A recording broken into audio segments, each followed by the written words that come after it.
Il y a un élément catastrophique aujourd'hui qui vous empêche d'obtenir plus de régularité sur le parcours, et notamment au niveau de vos mises en jeu, et pourtant qui est si simple à changer.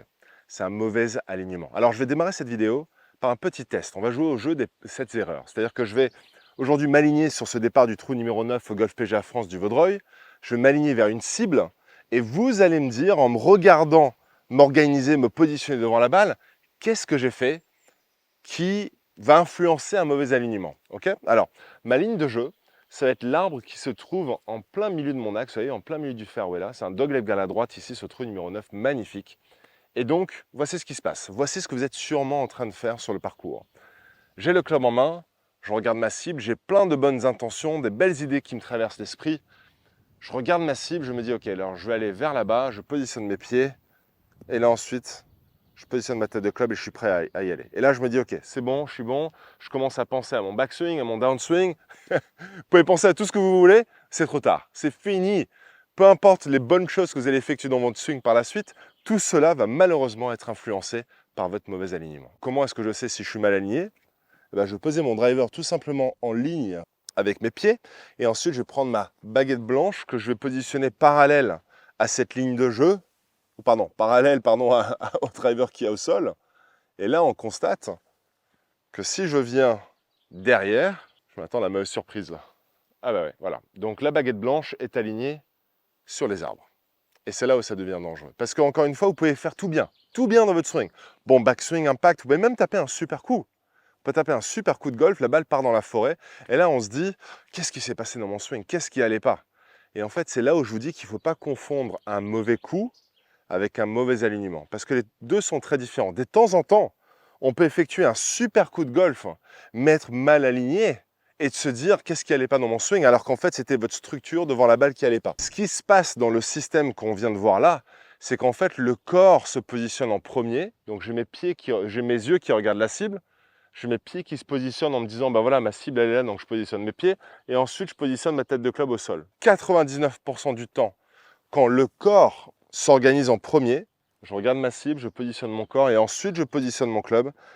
99% du temps, le corps est aligné à droite. Le corps va s'aligner à droite de la cible, ce qui veut dire que lorsque vous allez positionner votre tête de club, vous n'êtes plus aligné sur votre ligne d'intention, mais vous êtes aligné bien à droite. Alors ça va causer une grosse problématique. Mais en fait, deux. La première, c'est soit vous allez jouer dans le sens de votre alignement, et c'est-à-dire que vous allez mettre une balle complètement à droite, mais au bout d'un moment, inconsciemment, vous allez commencer à vous corriger. C'est-à-dire que vous allez rajouter une problématique sur une problématique. Donc vous n'allez pas vraiment corriger la source du problème. Vous allez taper quelques drives, vous allez taper la balle à droite, 20 mètres à droite de la cible, et là vous allez vous dire, au bout d'un moment, ça m'énerve de taper la balle à droite. Votre corps et votre cerveau, au bout d'un moment, vont dire, j'en ai marre d'aller à droite, donc du coup, je vais corriger mon erreur et je vais créer une autre erreur. Et là, souvent, ce qui se passe, c'est que je reviens par-dessus. Vous voyez, je reviens comme ça là. Et là, souvent, donc on a ce mouvement par-dessus, et donc là, on a un chemin de club qui va travailler extérieur-intérieur par rapport à ma ligne de jeu qui est en fait à droite de la ligne d'intention, qui n'est pas pareil. Quand je m'organise comme ça, la grosse erreur technique, boum, je reviens par-dessus pour compenser. Et là, maintenant, on a une faute technique influencée par un problème d'organisation devant la balle, par un problème d'alignement. Donc l'alignement peut être catastrophique parce que, un, ça ne va pas vous donner des bons résultats sur le parcours, et deux, ça peut aller chercher des nouvelles problématiques techniques qu'on n'avait même pas depuis le départ. D'accord? Encore une fois, parce qu'on part toujours du bonne intention, on veut mettre la balle sur la piste.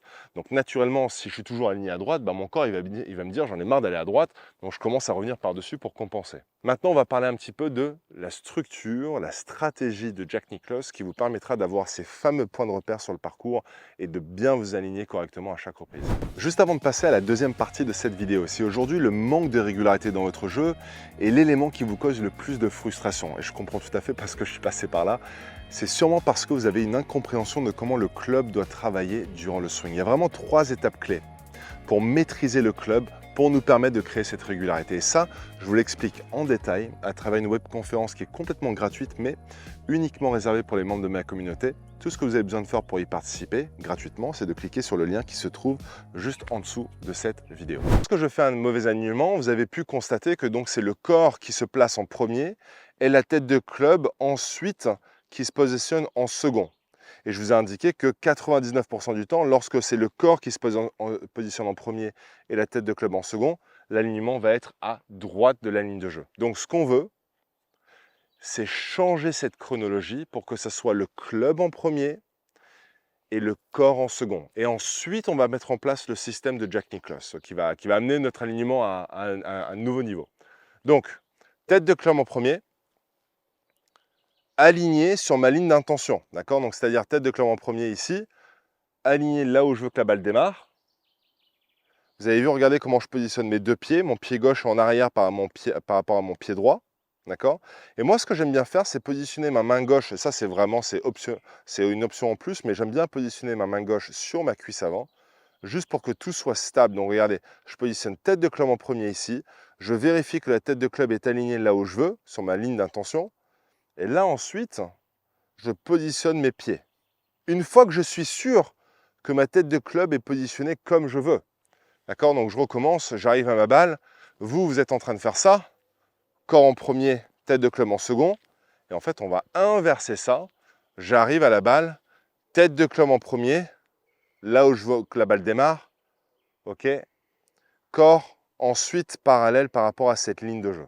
Maintenant, le système Jack Nicklaus. Donc pourquoi est-ce que je l'appelle le système Jack Nicklaus? J'adorais regarder Jack Nicklaus à la télé, mais également sur YouTube, on peut retrouver des vidéos de lui. Et moi, j'adore regarder ces vidéos parce qu'il y a quelque chose qui saute à l'œil quand on le regarde, notamment quand il s'organise devant la balle, c'est son regard. C'est impressionnant. Quand on le voit devant la balle, il y a quelque chose de très flagrant quand vous le regardez de près, c'est qu'il fait ça. Qu'est-ce que vous avez remarqué là quand je fais ça? Il y a un point intermédiaire. Vous avez peut-être dû entendre dans votre vie de golfeur que beaucoup de joueurs prennent un point intermédiaire entre la balle et la cible pour s'aligner correctement. Mais allons un peu plus loin, créons du feedback. J'ai placé à une distance d'un driver, donc une baguette d'alignement, une deuxième balle. Ça va être mon point intermédiaire. D'accord? Maintenant, pourquoi est-ce que je l'appelle le système 1-2-3-3-2-1? C'est parce qu'au niveau du regard du Jack Nicklaus, et d'ailleurs c'est ce que je fais maintenant et c'est ce que je conseille aux membres de notre académie en ligne, c'est que je positionne ma tête de club sur la balle, donc ma ligne d'intention, là où je veux que la balle démarre.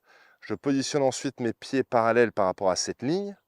Et ensuite, mon regard, ça va être 1, 2, 3, la cible, 3, 2, 1. OK. 1, 2, 3, 3, 2, 1. Et là, je sais que je suis parfaitement bien aligné. Donc, quand je suis devant la balle, je prends ce petit point intermédiaire qui se trouve à une longueur d'un driver par rapport à la balle. Sur les mises en jeu, la bonne nouvelle, c'est qu'il y aura toujours quelque chose pour vous aider. Là, sur le Golf PGA France du Vaudreuil, donc départ du trou numéro 9, il y a plein de choses. Il y a des petites feuilles de partout que je peux utiliser comme des points de repère intermédiaires. Donc, si j'enlève la baguette du sol et que je veux m'aligner, tout à l'heure, vous savez, je vous avais indiqué que je voulais m'aligner où? Sur le trou qu'il y a au bout du fairway. Ça, c'est ma ligne de jeu. Okay, alors je vais ensuite essayer de faire un fade, c'est-à-dire que je vais la faire tourner pour qu'elle aille dans le sens du trou. C'est un dogleg vers la droite. Donc j'ai besoin que cette balle démarre sur l'arbre et ensuite revienne dans le sens du trou, aille vers le green, donc en fade. Donc pour ça, mon point intermédiaire, si je le prends, je regarde devant moi. Et là, je vois que la balle ici, mon point intermédiaire, ça va être la petite feuille que vous voyez. Alors peut-être que vous ne la voyez pas à la caméra parce qu'elle est toute petite, mais moi, quand je suis devant la balle, vous voyez, elle est comme ça. Il suffit de ça, hein. Ça peut suffire pour avoir votre point intermédiaire. Regardez, il se trouve à peu près à une distance. Si je pose mon driver au sol, ouais, je suis juste là sur le grip. Je prends cette toute petite feuille-là. Et là, dans mon organisation devant la balle, j'ai mon petit point, mon point intermédiaire à une distance d'une baguette d'alignement. J'ai mon point dans l'axe, j'ai mon 1, 2, 3. J'arrive devant la balle, mise en place. Driver, d'abord aligné sur la petite feuille. Ça, c'est mon point de repère. Mes deux pieds sont ensemble. J'ai ma main gauche sur la jambe gauche. Driver aligné sur la feuille, je fais 1, 2, 3, 3, 2, 1. Parfait. Maintenant, deux pieds alignés ou parallèles par rapport à la ligne de jeu. OK, je refais deux mains sur le club. 1, 2, 3, 3, 2, 1. Donc, cible, feuille, balle, balle, feuille, cible. Et ensuite, là, je suis prêt à taper. Celle-là, les amis, elle est magnifique. Elle est partie en plein axe sur l'arbre. Elle a tourné gentiment vers le trou. On va voir si on peut aller faire un petit birdie.